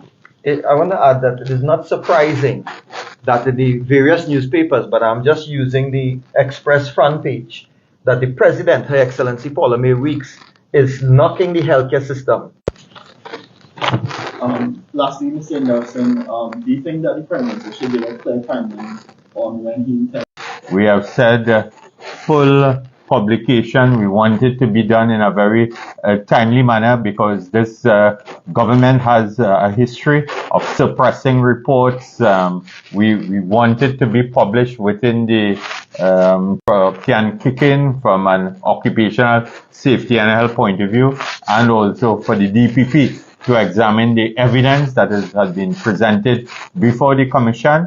And at the end of the day, we hope that we do not have to call on the Prime Minister, because we are virtually approaching a year since this incident occurred at Paria, and I hope that on the second anniversary of this unfortunate incident, tragedy, that we do not have to call on the Prime Minister on the second anniversary to publish the report and for the law to be adhered to.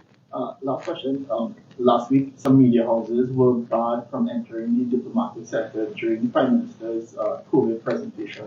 Does the opposition have a comment on that? Well, the opposition really believes that the government of Trinidad and Tobago should be adhering to what we would call freedom of the press, and ensuring that all media houses, whether large, medium size, small, attend press conferences at the office of the Prime Minister, or any Minister of Government or Ministry of Government, or state enterprises and so on. The operations of government are indeed funded by the taxpayers of this country, and in the interest of true press freedom, unless they do not want to be subjected to very thorough examinations and so on, we have to ask, why are media personnel being debarred from having full access to press conferences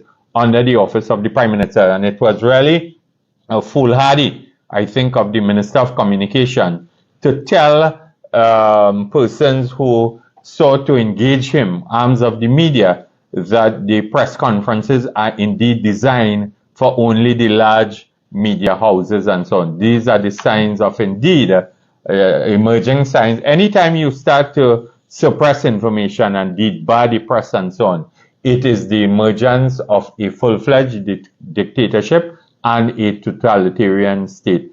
And probably the Prime Minister, because if I can recollect, the Prime Minister have chastised members of the press. He has buffed, he has demeaned, he has sought to denigrate members of the press, who has reminded him of his incompetence and his lack of vision, and allegations of misconduct and corruption and so on within the operations of his government. I think MP Indarsingh has hit the nail on the head. Just one thing that I recall, MP.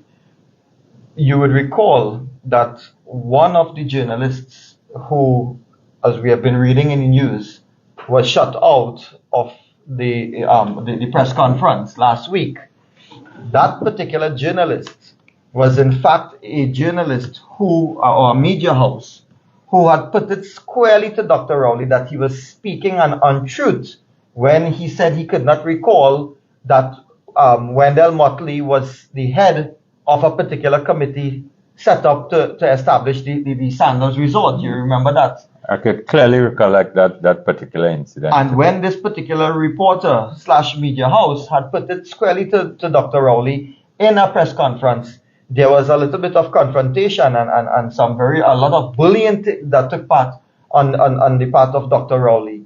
And that journalist was fearless in putting the facts to Dr. Rowley, which eventually led to Dr. Rowley having to apologize when he said that he could not recall and Wendell Motley was not in fact part of that committee, heading that committee. The journalist pointed it out that was in fact so. So is it coincidence that this particular journalist and media house was shut out of last week's press conference? And one has to take it against our laws, you know. We live in a sovereign democratic state, and the press has constitutional rights to freedom of the press. How is it that you are able to develop in your own mind whatever whim and fancy regulation or policy that is now going to curtail media houses from coming to the diplomatic center or wherever it was being held? Taxpayers' dollars are paying for these facilities, and why are you shutting out media houses that are set up and established and the Fourth Estate holding the government to account in the interest of the public? So I think that when we look at it, we are really seeing signs of Dr. Rowley, as I indicated, in the case of the office of the president. We are seeing a man who will do anything in his lust for power, and his dictatorial tendencies are beginning to become more and more prominent. There's all the questions, yeah? Well, thank you very much, members of the media in Trinidad and Tobago, for being part of another of our Sunday morning press conferences. We will continue to invite you to follow the events of the United National Congress with the passage of time, the resumption of our Monday night meetings, and of course, the National Congress of our party, which will take place on the 29th of January. The Couva South Multipurpose Hall beginning at 2 p.m. in the afternoon. Thank you very much.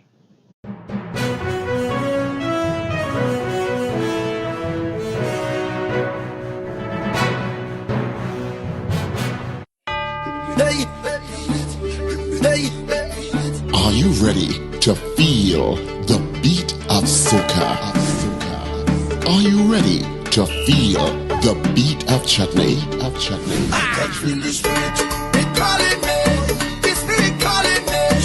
One stage unites the spirit of carnival. Saturday, 4th February. One people, one beat, one night. I love Joker. Come feel the beats.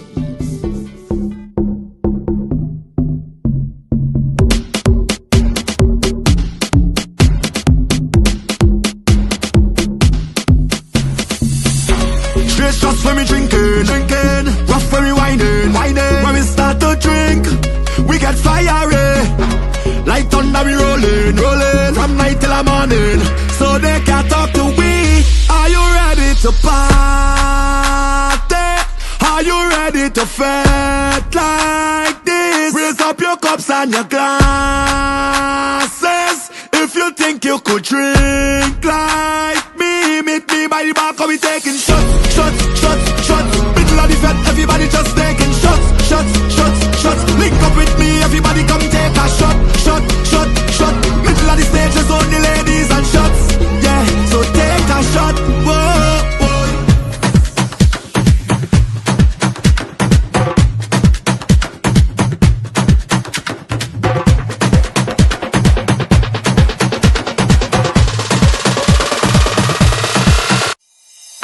I hear what chutney steam. I hear what chutney steam. Brandon Center, you ready for the tempo? I hear what chutney steam. I hear what chutney steam. Don't stop. Chop your back, call your wine so you need. Take charge, so I love it till you roll with the beat. Roll roll with the beat. I chop it back for you, wine so